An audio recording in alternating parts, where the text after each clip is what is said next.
450. Ese número no es una estadística, es una anomalía. 450 goles en 438 partidos.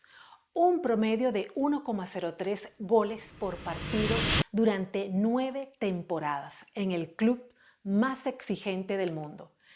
Nadie lo había hecho antes y según los datos del fútbol moderno, nadie lo volverá a hacer.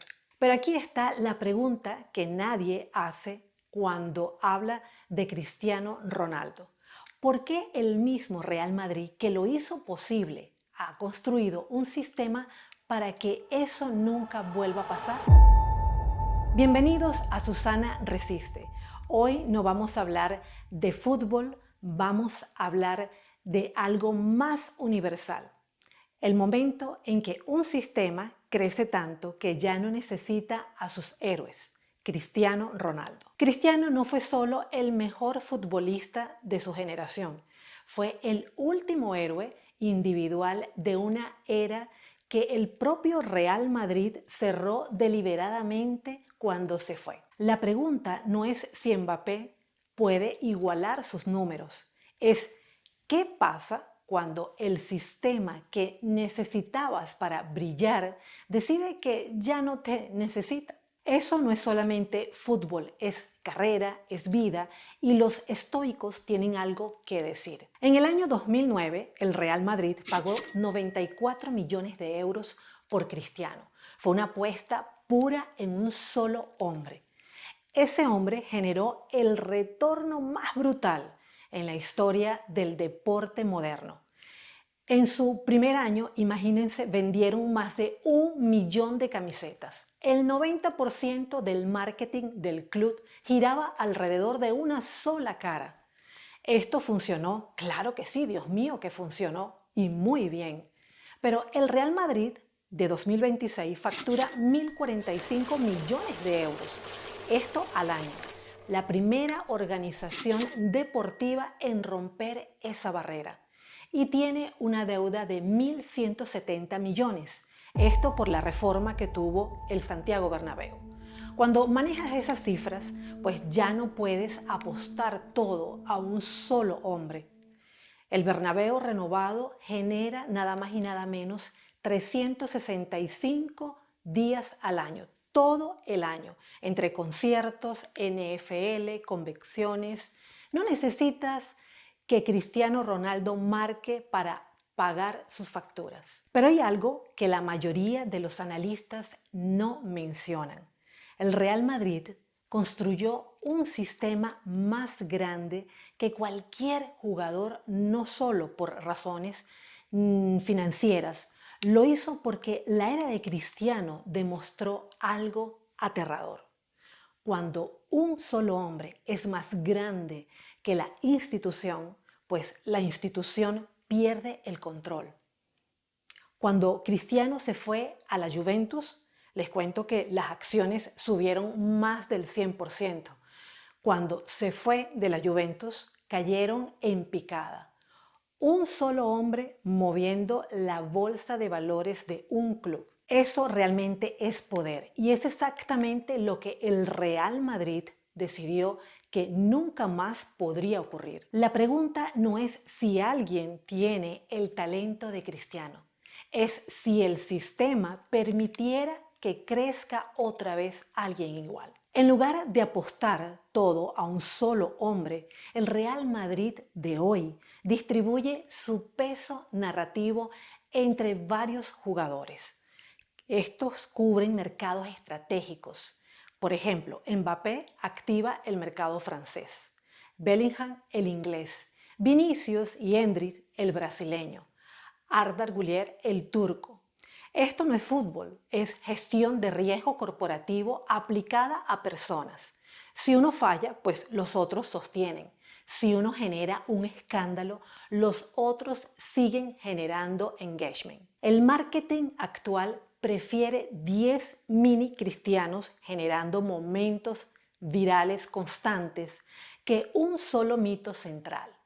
Resultado, 95 millones de visualizaciones semanales, sin picos ni valles. Pero en ese proceso construyó un sistema donde el héroe individual ya no puede existir. Es brillante, es estable, es rentable, pero eliminó algo que Cristiano tenía y que el portafolio nunca podrá tener, que es la capacidad de ser irracional. Cristiano llegó al Real Madrid con algo que no figuraba en ningún contrato, una obsesión no con ganar, con ser el mejor de todos los tiempos. Cada entrenamiento filtrado por esa pregunta: ¿esto me acerca a ser el mejor o no? Angela Duckworth lleva décadas estudiando qué separa a los que llegan de los que casi llegan. Su conclusión: el talento sin esfuerzo es potencial desperdiciado. Pero cuando el talento se combina con una obsesión casi irracional, los resultados desafían cualquier modelo estadístico de cualquier persona. Eso era Cristiano. No un activo de portafolio, era una fuerza de la naturaleza con contrato. Puedes comprar alcance, puedes congestionar mercados, puedes diversificar el riesgo, pero algo que no puedes meter en una hoja de cálculo, que es la decisión de quedarte a entrenar 2 horas después de que todos se fueron a casa.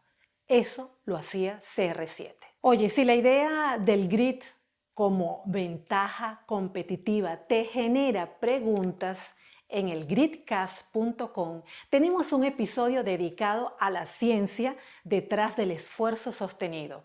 Enlace allí está en la descripción.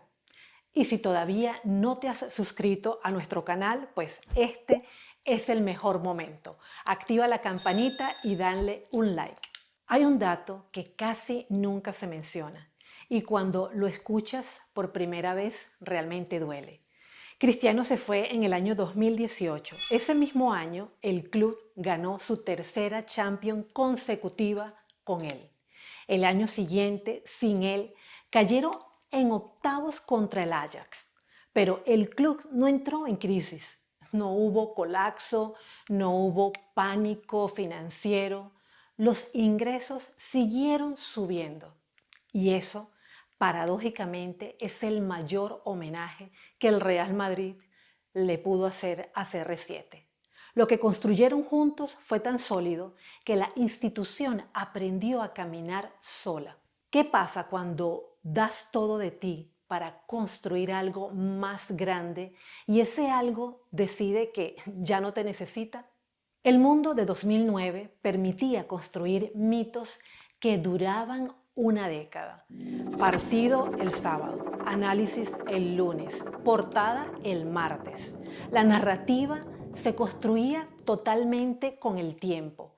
El mundo de 2026 funciona diferente. La atención vive en fragmentos de 30 segundos, TikTok, Reels, Shorts.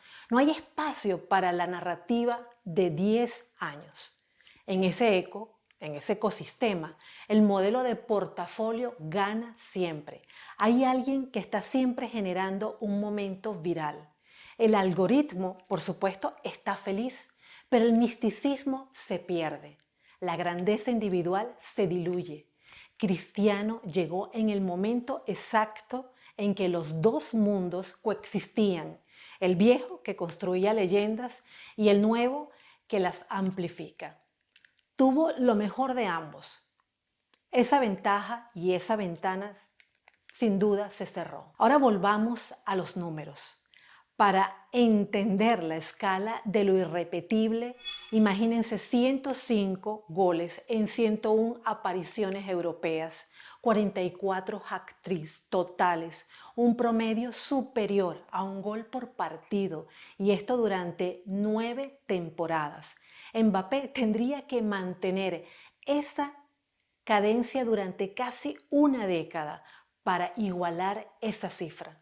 Pero lo más relevante no son los goles, es la consistencia, los 9 años, sin un año malo, en un deporte donde la lesión y el desgaste destrozan a la mayoría antes de los 5 años. Esto considerado en la élite.